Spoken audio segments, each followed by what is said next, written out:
Hello दोस्तों, स्वागत है आपका हमारे इस चैनल मॉडल क्लासेस फ्री में। आज हम देखेंगे राउल्ट का नियम, इसकी सीमाएं और इसका समीकरण भी निकालेंगे। ठीक है, तो चलिए सबसे पहले देख लेते हैं राउल्ट का नियम क्या है। तो राउल्ट का नियम क्या है पहले जान लेते हैं किस लिए दिया गया। ठीक है ना, तो जो राउल्ट ने एक नियम दिया जिसमें उन्होंने किसी विलयन में उपस्थित अवयवों की सांद्रता को उनके कारण वाष्प दाब के साथ संबंधों को व्यक्त किया। इस नियम के अनुसार एक निश्चित ताप पर किसी विलयन में उपस्थित किसी वाष्पशील पदार्थ का आंशिक वाष्प दाब उस पदार्थ के मोल भिन्न के समानुपाती होता है। यही राउल्ट का नियम है। ठीक है, आप लोग ये राउल्ट का नियम लिख सकते हैं जो यहाँ पे लिखा गया है। अब यहाँ जो यह नियम यहाँ भी बताता है, यह नियम जो है यह बताता है कि किसी विलयन का कुल वाष्प दाब अलग अलग पदार्थों के कारण वाष्प दाब के योग के बराबर होता है। इतना बस लिखना है। ठीक है ना, आपको यहाँ से यहाँ तक लिखना है। माना किसी विलयन में दो वाष्पशील पदार्थ उपस्थित हैं जिन्हें हम A तथा B द्वारा व्यक्त करेंगे।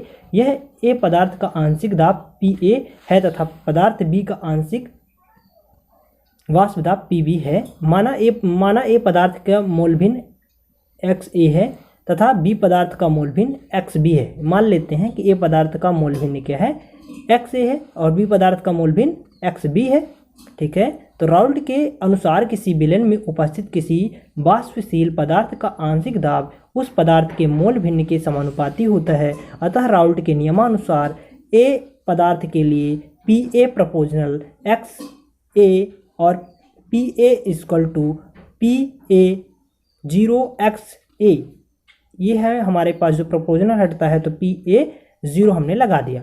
अब B पदार्थ के लिए देख लेते हैं। तो B पदार्थ का जो है हमारे पास PB प्रोपोर्शनल XV और PB equal to PB 0XB। यहाँ PA0 जो है पदार्थ A के लिए शुद्ध अवस्था में वाष्प दाब है तथा PB0 पदार्थ B के लिए शुद्ध अवस्था में वाष्प दाब है। हमने बताया कि P क्या है, जो हमारा PB0 है वो शुद्ध अवस्था में क्या है, हमारा वाष्प दाब है। ये दोनों मान एक निश्चित ताप पर एक स्थिरांक की तरह कार्य करते हैं, क्योंकि शुद्ध अवस्था में एक निश्चित ताप पर पदार्थ का वाष्प दाब स्थिर रहता है।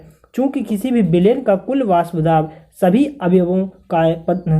अवयवों या पदार्थों के कारण वाष्प दाबों के योग के बराबर होता है। अतः विलयन का वाष्प दाब इक्वल टू हम लिख सकते हैं पदार्थ A के कारण वाष्प दाब प्लस पदार्थ B के कारण वाष्प दाब। ठीक है, ये हमारे यहाँ से सूत्र। आप हिंदी नहीं लिखना चाहते तो मत लिखिए, सिर्फ आप इतना लिखिए। ठीक है, क्या लिखना है आपको, डायरेक्ट पहले यहाँ से यहाँ तक लिखना है, फिर इसके बाद आप डायरेक्ट क्या करेंगे, मान लेंगे, यहाँ से मानेंगे। ठीक है, यहाँ तक, फिर लिखेंगे यहाँ से राउल्ट के नियमानुसार डायरेक्ट लिखेंगे।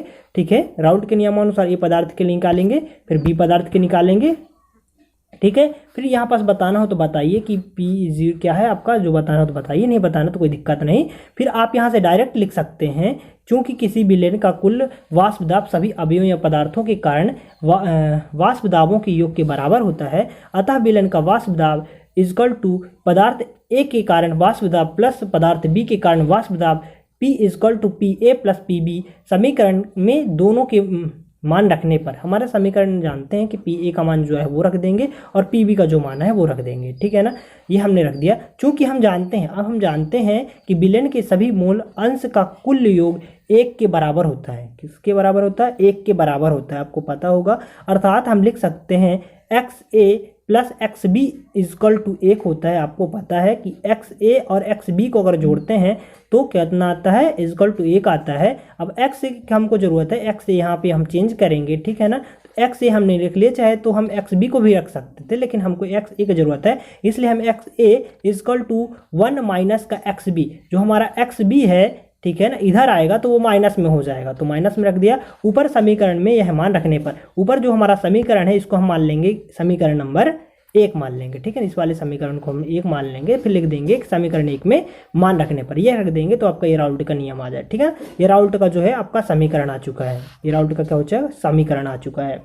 तो आशा करते हैं आप लोग ये समझ गए होंगे। अब चलिए इसकी सीमाएं देख लेते हैं। सीमाएं क्या है राउल्ट के नियम की, यह नियम कुछ विशेष स्थितियों में लागू होता है और कुछ स्थितियों में लागू भी नहीं होता है। ठीक है ना, हम यह बात करेंगे कि राउल्ट की सीमाएं क्या होती हैं, अर्थात यह कहाँ लागू होता है और कहाँ लागू नहीं होता है। ठीक है ना, किसी स्थिति में लागू होता है, किसी स्थिति में लागू नहीं होता है। यह नियम केवल आदर्श द्रव्य विलयन द्रव्य विलयन के लिए लागू होता है, केवल आदर्श विलयन के लिए लागू होता है और यह नियम अनादर्श विलयन के लिए लागू नहीं होता है। ये अनादर्श विलयन के लिए लागू नहीं होता है, केवल आदर्श विलयन के लिए लागू होता है। ठीक है, आशा करते हैं आप लोगों को वीडियो पसंद आई होगी। वीडियो पसंद आए तो लाइक शेयर एवं कमेंट करना मत भूलिए।